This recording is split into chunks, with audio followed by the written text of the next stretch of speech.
ఒకవైపు తెలంగాణ గడ్డ మీద జనసేన పార్టీ అయితే జోరు కొనసాగిస్తుంది. 17 పార్లమెంటు పరిధిలో ఉన్న నియోజకవర్గాల్లో జనసేన పార్టీ విస్తృత పర్యటన చేయడానికి అయితే శ్రీకారం చుట్టింది. అదేవిధంగా మరొక వైపు పవన్ కళ్యాణ్ గారు రేవంత్ రెడ్డి గారికి అయితే ప్రశ్నల వర్షాన్ని కురిపించిండు. మొన్న షాబాద్లో జరిగినటువంటి సంఘటన ఏదైతే ఉందో, ఆరుగురిని చంపిన విధానం ఏదైతే ఉందో దాని మీద రేవంత్ రెడ్డి గారికి అయితే పవన్ కళ్యాణ్ గారు లేఖ రాయడం జరిగింది. మొదటగా పవన్ కళ్యాణ్ గారు ఏం లేఖ రాసిన రేవంత్ రెడ్డి గారికి అనేది మనం చూద్దాము. తర్వాత ఈ 17 పార్లమెంటు పరిధిలలో ఏ రోజు కార్యక్రమాలు ఉన్నాయనే షెడ్యూల్ని కూడా పూర్తిగా మనం తెలుసుకుందాం జనసేన పార్టీకి సంబంధించి. సో ఫస్ట్ మనం రేవంత్ రెడ్డి గారికి పవన్ కళ్యాణ్ గారు ఏం లేఖ రాసిండు, ఏం ప్రశ్నలు సంధించిండని ఒకసారి చూద్దాము. షాబాద్ ఘటన అనేది పూర్తిగా పోలీసుల వైఫల్యమే అంటూ పవన్ కళ్యాణ్ గారు తన లేఖ ద్వారానైతే స్టార్టింగ్ లో పాయింట్ ని మెన్షన్ చేయడం జరిగింది. అదేవిధంగా షాబాద్ కేసులో బాధితులను కాపాడంలో పోలీసులు విఫలమయ్యారు. ఆ ఆరుగురు ఎవరైతే బాధితులు ఉంటారో వాళ్ళని కాపాడంలో పోలీసులు విఫలమయ్యారు అని చెప్పేసి పవన్ కళ్యాణ్ గారు లేఖ రాయడం జరిగింది. అదేవిధంగా ఫోక్సో కేసు ఉన్న నిందితుడికి బెయిల్ ఇవ్వడం పోలీసుల వైఫల్యమే. పోలీసులు తగిన జాగ్రత్తలు అయితే తీసుకోలేదు. ఎవరైతే అంతకుడు ఉంటాడో అతనికి బెయిల్ ఇవ్వడం, ఫోక్సో కేసులో ఆయన అరెస్ట్ చేసినప్పుడు బెయిల్ ఏ విధంగా ఇచ్చారు, అసలు జాగ్రత్తలు తీసుకొని ఉంటే ఆ బెయిల్ అనేది ఇవ్వకుండా ఉంటే ఈరోజు ఆరుగురి ప్రాణాలు పోయేవా అనే విధంగా పవన్ కళ్యాణ్ గారు అయితే ఆయన లేఖలో పేర్కొనడం జరిగింది. అదేవిధంగా ఫోక్సో కేసు నిందితులకి బెయిల్ రాకుండా ప్రభుత్వం తీవ్రంగా వ్యతిరేకించాలి. ఇక్కడ ప్రభుత్వాన్ని కూడా పవన్ కళ్యాణ్ గారు క్వశ్చన్ చేయడం జరిగింది, రిక్వెస్ట్ చేయడం జరిగింది. ఫోక్సో కేసులో ఉన్నటువంటి నిందితులు ఎవరైతే ఉంటారో వాళ్ళకు బెయిల్ రాకుండా ప్రభుత్వం అనేది ఖచ్చితంగా వ్యతిరేకించాలి, వాళ్ళకి బెయిల్ రాకుండా చేయాలి అని చెప్పి పవన్ కళ్యాణ్ గారు పేర్కొనడం జరిగింది. తెలంగాణలో ఫోక్సో చట్టాన్ని మరింత పటిష్టంగా అమలు చేయాలి, తెలంగాణలో ఉన్నటువంటి ఫోక్సో చట్టాన్ని మరింత బలంగా అమలు చేయాలి, ఇట్లా లైట్ తీసుకోవద్దని చెప్పడం జరిగింది. ఆర్టికల్ 21:39 ప్రకారం పిల్లల హక్కులను కాపాడాలి, ఫోక్సో కేసుల్లో తక్షణ ఎఫ్ఐఆర్ను నమోదు చేయాలి, ప్రాథమిక విచారణ లేకుండానే కేసు నమోదు చేయాలి, బాధితులకు పటిష్ట రక్షణ కల్పించాలి. తెలంగాణ రేవంత్ రెడ్డి గారికి రాసినటువంటి లేఖలో పవన్ కళ్యాణ్ గారు నిజంగా ఎవరైతే ఉంటారో ఆ బాధితులకి రక్షణ ఉండాలి, వాళ్ళకు బెయిల్ రాకుండా చేయాలి, అలాంటి నిందితులను లైట్ తీసుకోవద్దు, ప్రభుత్వం కూడా దీనిలోకి ఎంటర్ అయ్యి ఈ ఫోక్సో కేసులో ఎవరైతే నిందితుంటారో వాళ్ళకి ఈజీగా బెయిల్ రాకుండా చేయాలి.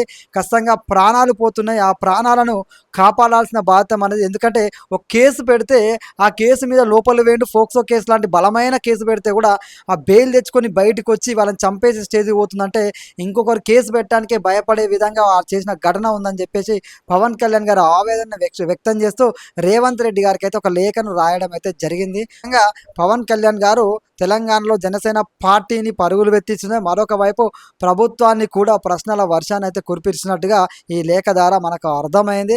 అదేవిధంగా తెలంగాణ వ్యాప్తంగా జనసేన పార్టీ అయితే 17 పార్లమెంటు పరిధిలో ఉన్నటువంటి నియోజకవర్గాల్లో జనసేన పార్టీ విస్తృతంగా పర్యటన చేయాలని చెప్పి శ్రీకారం అయితే చుట్టింది. దాదాపు నెల రోజుల పాటు ఈ యొక్క పర్యటన చేయబోతున్నట్టుగా, ప్రతి నియోజకవర్గాన్ని టచ్ చేసే విధంగా జనసేనను గ్రౌండ్ లెవెల్ నుంచి, గ్రామ స్థాయి నుంచి, పట్టణ స్థాయి నుంచి పార్లమెంట్ స్థాయి దాకా బలోపేతం చేయాలనే ఉద్దేశంతో జనసేన పార్టీ శ్రీకారం చుట్టింది. ఏ నియోజకవర్గాల్లో ఏ పార్లమెంట్ పరిధిలో ఎప్పుడు వాళ్ళు శ్రీకారం చుట్టిరు ఈ యొక్క కార్యక్రమానికి అనేది మనం చూద్దాము. జెడ్పీటీసీ, ఎంపీటీసీ, మున్సిపల్ కార్పొరేషన్లు, స్థానిక సంస్థల ఎన్నికలకు సంబంధించి కార్యాచరణ రూపొందించాలనే ఉద్దేశంతో పార్లమెంటు నియోజకవర్గాల వారీగా పర్యటన నిర్వహించాలని జనసేన పార్టీ రాష్ట్ర నాయకత్వం అయితే నిర్ణయించారు.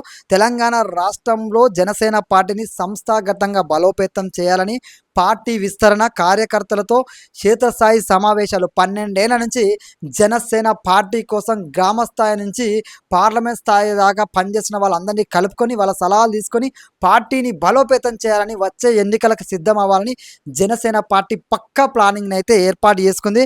అందులో భాగంగా జూలై 25వ తారీఖు నుంచి ఈ షెడ్యూల్ అయితే ప్రారంభమవుతుంది. జూలై 25 శనివారం రోజున చేవెళ్ల పార్లమెంటు 10 నుంచి ఈ యొక్క జనసేన పార్టీ పర్యటన అయితే ప్రారంభిస్తుంది. అదేవిధంగా ఆగస్టు 1న అది కూడా శనివారం మహబూబ్ నగర్ పార్లమెంటు పరిధి నియోజకవర్గాల పరిధిలో శనివారం రోజు ఆగస్టు 1వ తారీఖునైతే ఈ కార్యక్రమం ఉండబోతుంది. అదేవిధంగా ఆగస్టు 8 ఆదిలాబాద్ పార్లమెంటు నియోజకవర్గం ఉదయం జరుగుతుంది. అదేవిధంగా సాయంత్రానికి వచ్చేసి నిజామాబాద్ పార్లమెంట్ నియోజకవర్గం అయితే ఈ మీటింగ్ ఉండబోతుంది. ఆగస్టు 9వ తారీఖున అయితే కరీంనగర్ పార్లమెంటు నియోజకవర్గంనేమో ఉదయం ఉంటుంది. పెద్దపల్లి పార్లమెంటు పరిధిలోనేమో సాయంత్రం మీటింగ్ ఉంటుంది ఆగస్టు 9వ తారీఖున. 16వ తారీఖున మెదక్ పార్లమెంటు నియోజకవర్గంలో ఉదయం ఉంటే జైరాబాద్ పార్లమెంటు పరిధిలో అయితే సాయంత్రం ఉంటుంది. అదే ఆగస్టు 22వ తారీఖున నల్గొండ నియోజకవర్గంలో ఉదయం ఉంటే భువనగిరి పార్లమెంటు పరిధిలో అయితే సాయంత్రం ఉంది.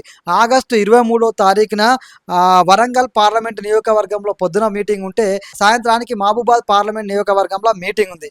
ఆగస్టు 29వ తారీఖు నాగర్ కర్నూలు పార్లమెంట్ నియోజకవర్గంలో మీటింగ్ ఉంది. లాస్ట్ మీటింగ్ నాగర్ కర్నూలులో జరగబోతుంది. ఖమ్మంలో ఇటీవల జరిగింది. ఆ కొత్తగూడెంలో ఉమ్మడి ఖమ్మం జిల్లా మీటింగ్ అయితే జరగడం జరిగింది. సో మిగతా అన్నీ ఈ విధంగా షెడ్యూల్ అయితే ఉండబోతుంది. పక్కా ప్రణాళికతోటి తెలంగాణ వ్యాప్తంగా జనసేన పార్టీని రానున్న ఏదైతే అసెంబ్లీ ఎన్నికలు ఉంటాయో అసెంబ్లీ ఎన్నికల నాటికి జనసేనను తిరుగులేని శక్తిగా నిలబెట్టాలని చెప్పి మాట్లాడుతున్నారు. మనందరూ తెలుసు.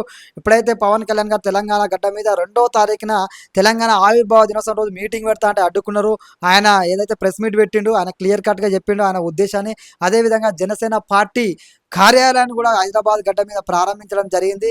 ఇక అప్పటి నుంచి జనసేన పార్టీ అయితే ముందుకెళ్తున్నటువంటి ఏదో ఒక కార్యక్రమం పార్టీని బలోపేతం చేస్తూ అనేక రకాల మీటింగ్లు ఏర్పాటు చేస్తూ జనసేన శ్రేణులో ఉత్సాహం నింపుతూ తెలంగాణ గడ్డ మీద జనసేన పార్టీ బలంగా ఉండబోతుందని చెప్పి చేరికల్ని ప్రేరేపిస్తూ తెలంగాణ రాష్ట్ర వ్యాప్తంగా అందరు చేరుతున్న వాళ్ళందరికీ ఓ చేరికల కమిటీని ఏర్పాటు చేసి తెలంగాణ వ్యాప్తంగా ఎవరైతే జనసేన పార్టీలో చేరాలనుకున్న వాళ్ళందరినీ జనసేన పార్టీలకు ఆహ్వానిస్తూ చాప కింద నీరులాగా జిహెచ్ఎంసీ ఎన్నికలకు సన్నద్ధం అవుతూనే అదేవిధంగా వచ్చే అసెంబ్లీ ఎన్నికలకు కూడా బలమైన ప్రణాళికతోటి అయితే సిద్ధమవుతుంది. ఎవరు ఎన్ని రకాలుగా జనసేన పార్టీ గురించి ఎక్కడుంది ఏముంది అసలు ఉందా లేదా అని మాట్లాడుకుంటువచ్చు, కానీ చేరికలు చేసుకుంటూ జనసేన పార్టీని గ్రౌండ్ స్థాయి నుంచి పార్లమెంట్ స్థాయి దాకా బలోపేతం చేస్తూ జిహెచ్ఎంసీ ఎన్నికలకు కూడా ప్రిపేర్ అవుతూ గ్రౌండ్ లెవెల్లో కార్యకర్తల యొక్క ఆలోచనని తీసుకుంటూ చాప కింద నీటిలాగా జనసేన పార్టీ అయితే దూసుకుపోతుంది.